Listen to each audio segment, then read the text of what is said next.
بسم اللہ الرحمن الرحیم۔ محترم ناظرین، السلام علیکم۔ اہل سرسار کی ایک قوم جسے قوم سبا بھی کہا جاتا ہے، اللہ تعالیٰ کی بے شمار نعمتوں کے اندر زندگی گزار رہی تھی۔ یہ قوم ایک عظیم تہذیب و تمدن کی مالک تھی۔ حضرت داؤد علیہ السلام اور حضرت سلیمان علیہ السلام کی باعظمت حکومتوں کے بعد ان کی حکومت زبان زدِ خاص و عام تھی۔ کہا جاتا ہے کہ یہ لوگ گندم کے مغز سے آٹا پیس کر روٹیاں پکاتے تھے، لیکن اس قدر اسراف کرنے والے اور ناشکرے تھے کہ انہی روٹیوں کے ساتھ بچوں کا پخانہ صاف کرتے تھے۔ ان آلودہ روٹیوں کو اکٹھا کرنے سے ایک پہاڑ بن گیا تھا۔ ایک صالح شخص نے وہاں سے گزرتے ہوئے ایک عورت کو دیکھا جو روٹی کے ساتھ بچے کے پخانے کے مقام کو صاف کر رہی تھی۔ اس شخص نے عورت سے کہا، تیرے اوپر افسوس، خدا سے ڈر کہیں ایسا نہ ہو کہ خدا تیرے اوپر اپنا غضب ڈھائے اور تجھ سے اپنی نعمت چھین لے۔ اس عورت نے جواب میں مذاق اڑایا اور مغرورانہ انداز میں کہا، جاؤ جاؤ، گویا کہ مجھے بھوک سے ڈرا رہے ہو۔ جب تک سرسار شاری ہے، مجھے بھوک سے کسی قسم کا کوئی خوف نہیں ہے۔ کوئی زیادہ عرصہ نہیں گزرا تھا کہ اللہ تعالیٰ نے ہوس بازوں اور اسراف کار لوگوں پر اپنا غضب ڈھایا۔ پانی جو کہ زندگی کی بنیاد ہے، ان لوگوں سے چھین لیا تھا۔ قحط نازل ہوا، بات یہاں تک پہنچ گئی کہ ان کی ذخیرہ کی ہوئی تمام غذا ختم ہو گئی۔ آخرکار وہ مجبور ہو گئے کہ انہی آلودہ روٹیوں پر ٹوٹ پڑے جو ان لوگوں نے اکٹھی کر کے پہاڑ کی مانند ڈھیر لگایا ہوا تھا، بلکہ وہاں سے روٹی لینے کے لیے صف لگتی تاکہ ہر کوئی وہاں سے اپنے حصے کی روٹی لے سکے۔ کفران نعمت، قحط اور ان کی بدحالی کے بارے میں مختلف روایات موجود ہیں۔ سورہ نحل کی آیت نمبر 112 اور 113 میں یوں ارشاد ہوتا ہے، اور اللہ نے اس قریہ کی بھی مثال بیان کی ہے جو محفوظ اور مطمئن تھا۔ اس کا رزق ہر طرف سے باقاعدہ آ رہا تھا، لیکن اس دریا کے رہنے والے نے اللہ کی نعمتوں کا انکار کیا تو خدا نے انہیں بھوک اور پیاس کا مزہ چکھایا، صرف ان کے ان اعمال کی بنا پر کہ جو وہ انجام دے رہے تھے۔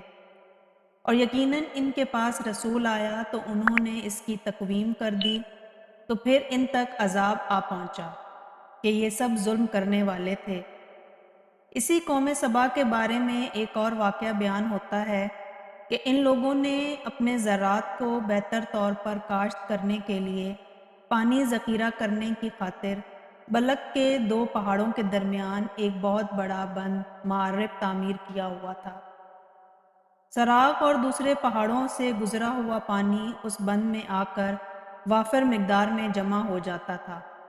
قوم سبا نے اس پانی سے صحیح طور پر استفادہ کرتے ہوئے وسیع و عریض اور بہت سے خوبصورت باغات لگائے اور کھیتی باڑی کو رونق بخشی۔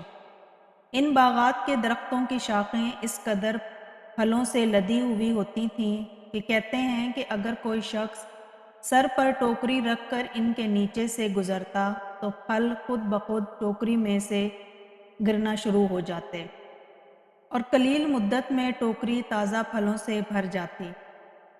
اس قوم کے بہت سارے دیہات اور قربے بھی تھے جو بہت آباد اور آپس میں جڑے ہوئے تھے، لیکن نعمتوں کی کثرت نے انہیں شکر کرنے کے بجائے سرمست اور غافل کر دیا تھا، یہاں تک کہ ان کے درمیان بہت بڑا طبقاتی نظام وجود میں آ چکا تھا۔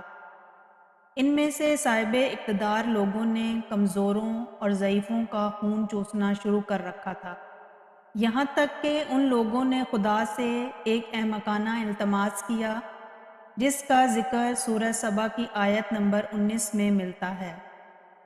انہوں نے کہا، خدایا ہمارے سفروں کے درمیان فاصلہ زیادہ کر دے۔ انہوں نے اللہ تعالیٰ سے یہ التماس اس لیے کیا تاکہ غریب و بے نوا لوگ عمرہ اور ثروت مندوں کے ہمراہ سفر نہ کریں۔ ان کی خواہش یہ تھی کہ آبادیوں کے درمیان خشکی ہو اور فاصلہ بہت زیادہ ہو تاکہ تہی دستی اور کم آمدنی والے لوگ ان کی طرح سفر نہ کر سکیں۔ اللہ تعالیٰ نے ان مغرور پیٹ کے پجاریوں پر اپنا غضب نازل کیا۔ بعض تواریخ کے مطابق ان مغرور لوگوں کی آنکھوں سے دور صحرائی چوہوں نے معرف نامی بند کی دیواروں پر حملہ کر کے انہیں اندر سے کھوکھلا کر دیا۔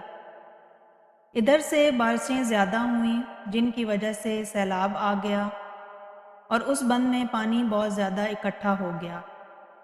اچانک بند کی دیواریں ٹوٹیں، اس سے ایک بہت بڑا سیلاب آیا جس میں تمام دیہات، آبادیاں، مال، مویشی، باغات، کھیتیاں اور ان کے محل اور گھر پانی میں غرق ہو کر نابود ہو گئے۔ ان کے باغات اور زراعت میں سے صرف کچھ پیلو اور بیری کے درخت اور کچھ جھاڑیاں بچی تھیں۔ خوش الیان پرندے وہاں سے کوچ کر گئے تھے، جبکہ الوؤں اور کووں نے قوم سبا کے کھنڈرات میں اپنے گھونسلے بنا دیے تھے۔ اور آخر میں سورہ سبا کی آیت نمبر 17 میں قرآن کریم میں اس واقعے کا یوں نتیجہ نکلا ہے: یہ ہم نے ان کی ناشکری کی سزا دی ہے اور ہم ناشکروں کے علاوہ کسی کو سزا نہیں دیتے۔ امید کرتی ہوں کہ آپ کو آج کی ویڈیو اچھی لگی ہوگی۔ اگر آپ کو ہماری ویڈیو اچھی لگی ہے تو ویڈیو کو لائک کریں اور مزید اس طرح کی ویڈیو دیکھنے کے لیے ہمارا چینل سبسکرائب کر لیں۔ ملتے ہیں نیکسٹ ویڈیو میں، اجازت دیجیے، اللہ حافظ۔